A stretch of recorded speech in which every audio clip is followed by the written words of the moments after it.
عليكم السلام أحبتي، أهلا وسهلا بكم. هذه الحلقة 453 من برنامجكم لحظات قرآنية، وفي محور جاهلية المحمديين، ونتوقف مع عنوان اتباع ما وجدنا عليه آباءنا.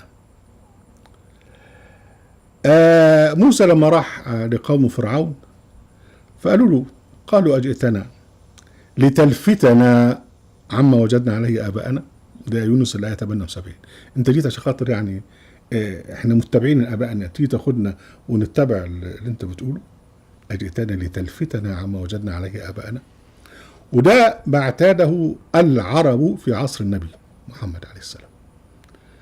يقول سبحانه وتعالى بالآية 171 وما بعدها في سورة البقرة: وإذا قيل لهم اتبعوا ما أنزل الله قالوا بل نتبع ما ألفينا عليه آباءنا وربنا يرد أولو كان آباؤهم لا يعقلون شيئا ولا يهتدون.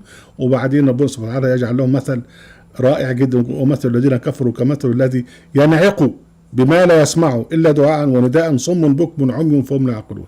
دول بقى اللي هو بيتبعوا ما وجدوا عليه بقى، عاملين بالظبط زي قطيع الغنم أو قطيع البهايم. إذا الخرفان الرئيس بتاعها مش الناحية دي يمشوا وراه، مش الناحية دي يمشوا وراه، ينعقوا ما لا يسمع. يقول لهم يقولوا وراه على طول. ومثل الذين كفروا كمثل الذين ينعقوا ما لا يسمع الا دعاء ونداء صم بكم عمي فهم لا يعقلون. يعني واذا قالوا اتبعوا ما انزل الله قالوا بل نتبع ما الفينا ما وجدنا عليه اباءنا. وربنا سبحانه وتعالى يقول انهم الفوا اباءهم ضالين فهم على اثارهم يهرعون. الضلال بتاع الاهالي ماشيين وراها. وربنا سبحانه وتعالى يقول في سوره اللقمان الايه 21: واذا قالوا اتبعوا ما أنزل الله قالوا بل ما اتبعوا ما وجدنا عليه آباءنا وربنا يرد أولو كان الشيطان يدعوهم إلى عذاب السعير. نفس الحكاية، تعالوا اتبعوا كلام ربنا. يقول لك لا، احنا يعني لنا تراث بنتبعه وبنمشي وراه. وفي سورة الزخرف آية 22 و 23 يقول سبحانه وتعالى: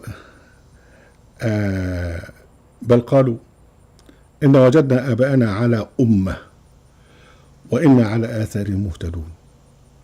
وبين بقى ربنا سبحانه وتعالى يجعلها قاعدة، يقول: وكذلك ما أرسلنا من قبلك في قرية من نذير إلا قال مترفوها إنا وجدنا آباءنا على أمة وإنا على آثارهم مقتدون.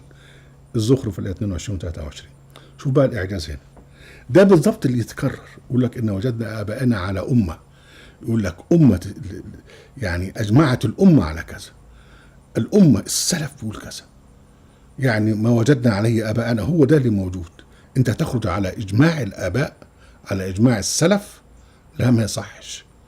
وبالتالي لما تقول لهم يعني ما تيجوا ترجعوا إلى رسول اللي هو القرآن، يقول لك لا، حسبنا ما وجدنا عليه آباءنا. وإذا قال لهم تعالوا إلى ما أنزل الله وإلى الرسول هو القرآن بعد موت النبي محمد صلى الله عليه وسلم، قالوا حسبنا ما وجدنا عليه آباءنا.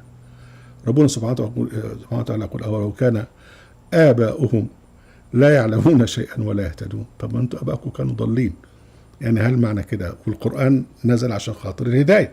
إذا أنت تتبع الهداية ومش ليك دعوة بقى بالآباء دول، بقى خلاص يعني هم راحوا، أنت الحق نفسك واهتدي قبل أن يأتيك الأجل. نفس الكلام قيل لي من كل اللي يقول لك الأزهر له نظام. أنت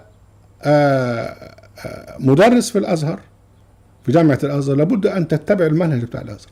مش واحد قال مش تقول لي قرآن ومش تقول لي، احنا لنا منهج امشي عليه، وانت موظف لازم تتمسك بهذا المنهج وإلا ما تنفعش عندك. يعني هذا ما وجدنا عليه آباءنا. أهلا وسهلا بكم أحبتي في برنامجكم لحظات قرآنية وفي قناة أهل القرآن وفي موقع أهل القرآن. لا تنسوا المشاركة بالشير ولايك، وعليكم السلام.